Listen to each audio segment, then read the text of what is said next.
believe that if you are earning an income as a woman, you must contribute. That can be discussed by two partners, whether your contribution is 100% or 50% or whatever percentage you contribute, but you must contribute. Any amount that is taken out of your house or your home and given to whatever charity or whichever relative or whatever activity must be communicated. Once there is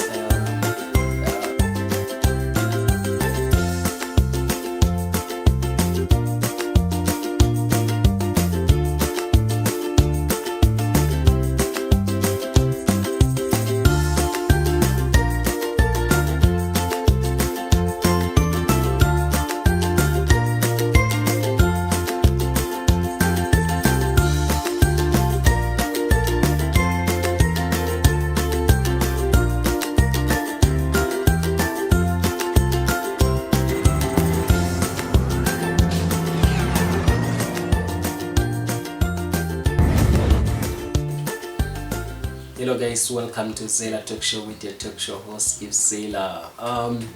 Today is a wonderful day. It's bright, it's cool, it's chilled, it's an awesome day. I'm loving it here. I just want us to talk about money in relationships. This has led to many breakups in marriages and relationships, the mismanagement of funds. I just want us to talk on how this affect us and how we can prevent it, and some of the things that happens in relationship to money, things that happens in relationships in relation to money. Money is a sensitive topic in most relationships. First of all, if two partners are earning an income and there's no discussion as to what happens to both your incomes, there will be a challenge, because this thing must be communicated that you have an income, I have an income. What must we do as partners when we both have an income? In a normal setup, the ideal condition or the ideal thing to do when you are both earning an income, it will be to bring both your income together and combine it and make it one, and you do everything that is required in the house or in the family. But just because the dynamics are different, people believe in different things, people are exposed to different things, it is very wise to communicate, because I've realized that the challenge of money, it's problematic when women are involved. Because with men, most men, they don't have a problem with making available their funds to use in the house or in the home. But where women are concerned, the issue of finances, they don't tell anyone where they take their money. They don't negotiate with anyone. When a woman is working, it's a problem. It's a problem for men.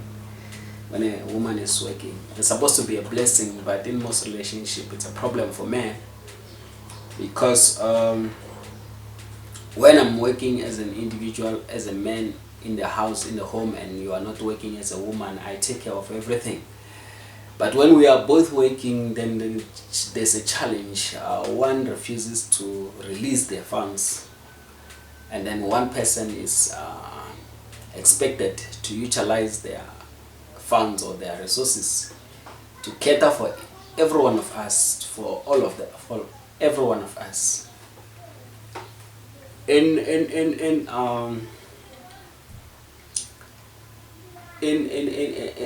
our language, in our talks, when we are talking on social networks, we say that there's 50-50.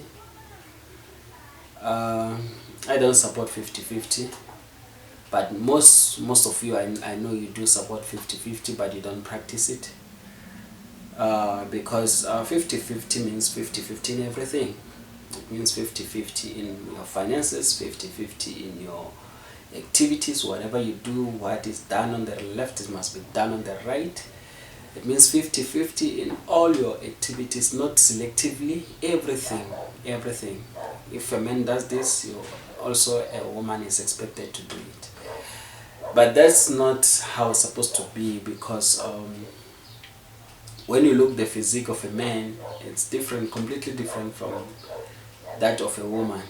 There are things that a man can do and there are things that a woman cannot do. No matter how much she wants to do, she cannot do, because she's not wired to be like a man. She's not a man. She cannot reason or think as a man. She can think, have a strong mind as a human being, but cannot be like a man, because we are different. We're just different. There's beauty in being a woman and there's beauty being a man, of being a man. And as soon as we appreciate our differences, the better. The sooner we appreciate our differences, the better. I don't know who came up with the 50-50 concept. I strongly disagree with it. I believe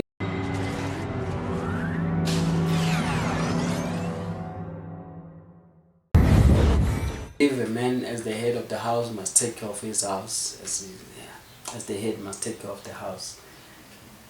And I believe that if you are earning an income as a woman, you must contribute.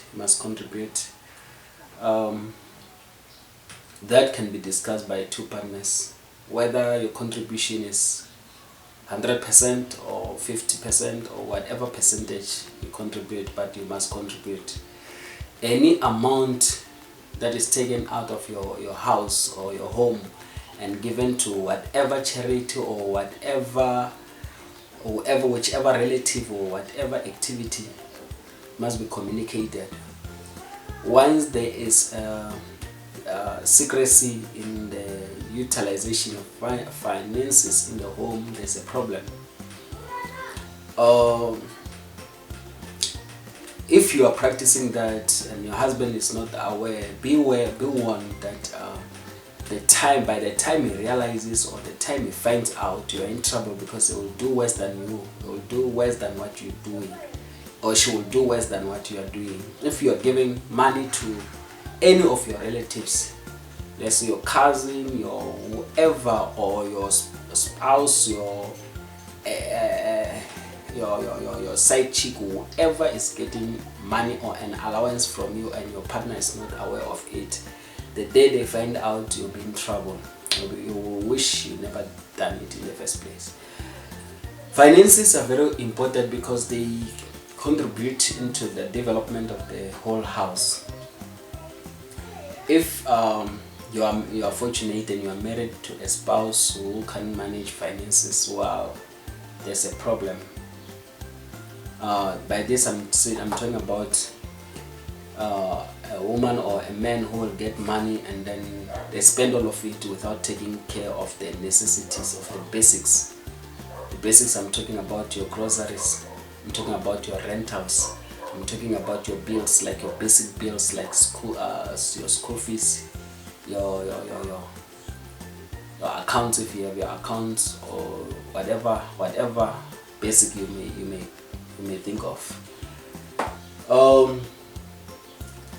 I want you to know that it's not automatic that the wife must be in charge of the finances in the home. The person who handles and controls the finances is the person who is good with finances. And it should be good, somebody who is good with finances. If I'm irresponsible when it comes to funds or to my finances, I shouldn't be handling money at home. No matter how much I make, I shouldn't be handling money. If today I get paid and before the week ends, before the end of the week, my money is finished, I'm irresponsible. I shouldn't be controlling or handling finances in the home. The person who is able to keep finances running, no matter how small they are, until the end of the month, should be the one in charge of finances. Whether I'm earning more or earning less, it does not affect how long they will last. How I utilize my finances is the problem.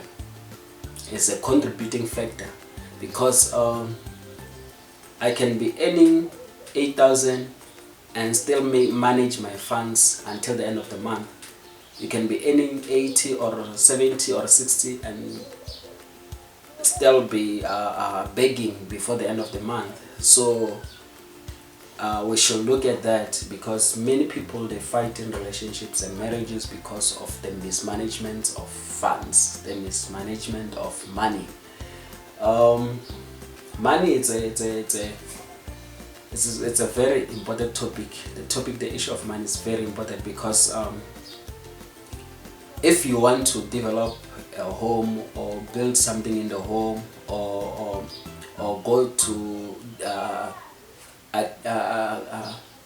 put your money into some courses that you want to develop yourself, it has everything to do on how you manage your finances. You cannot develop yourself by taking courses or going back to school if you're not managing your money wisely. You cannot develop yourself by studying an extra income business or extra income activity if you are not managing your finances properly. And there's a case where it can happen that both of you and your partner, you are not good with managing funds. You will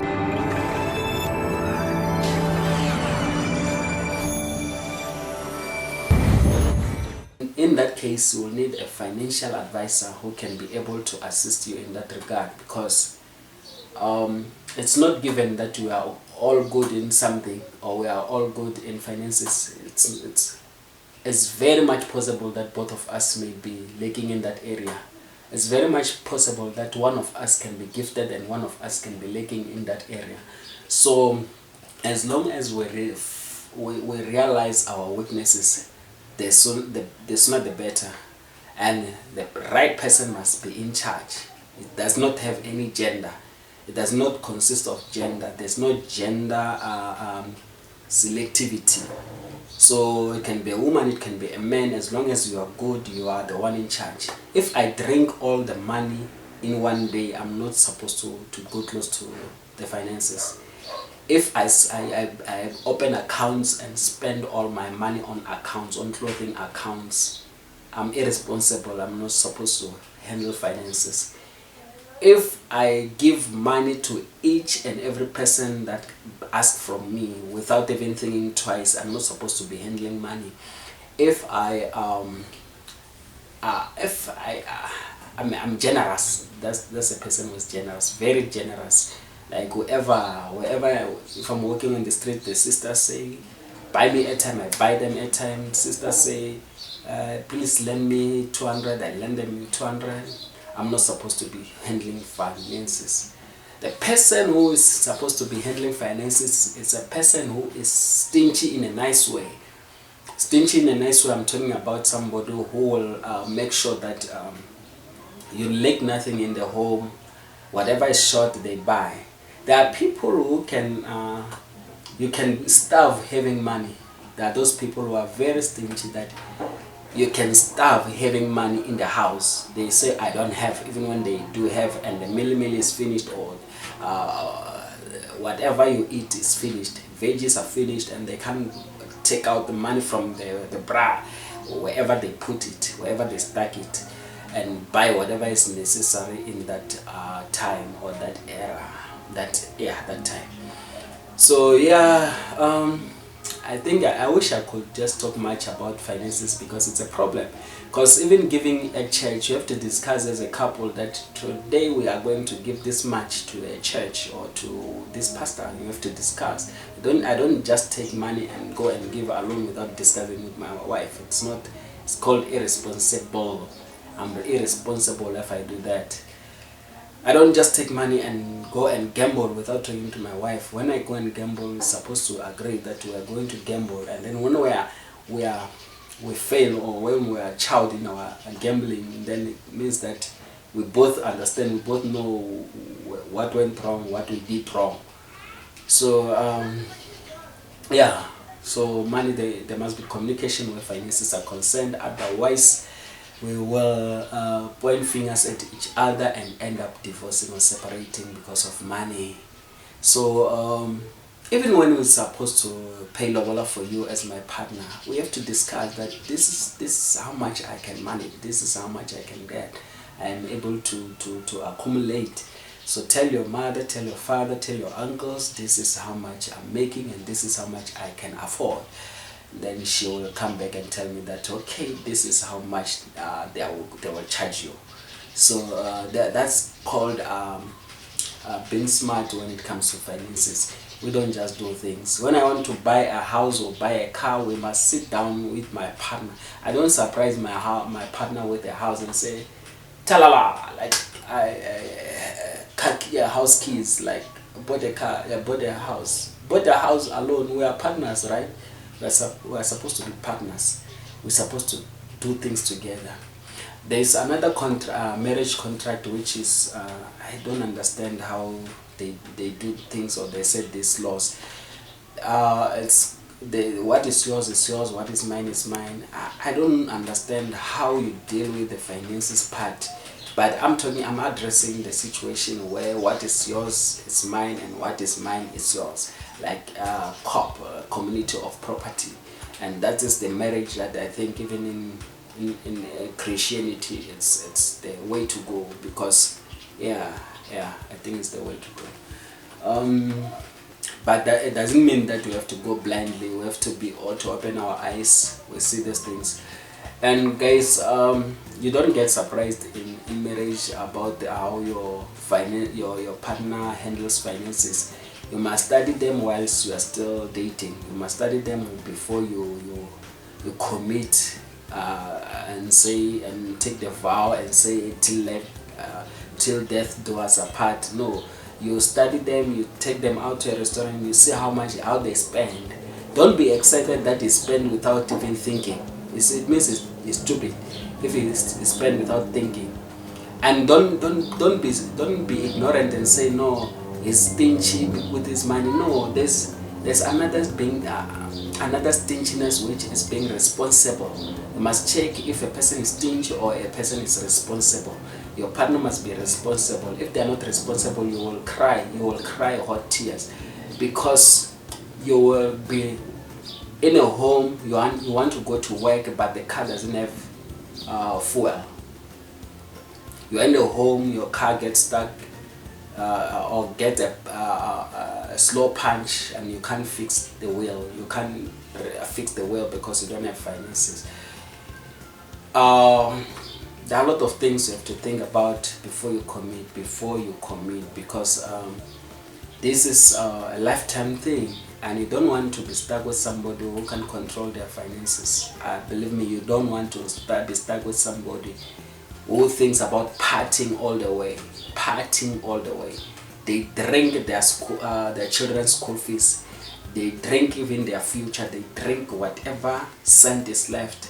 If you give your partner money to go and buy groceries, and they come back with snacks, come back with booze, come back with this nice this picnic kind of food, and they don't buy even a single cooking oil or maize meal or whatever flour you will need for the month, then you know that you're in trouble. You must know that you're in trouble. Financial management needs some school, some training. It doesn't come automatically. Even those people who never got a formal training but are financially smart, they were trained by somebody unaware.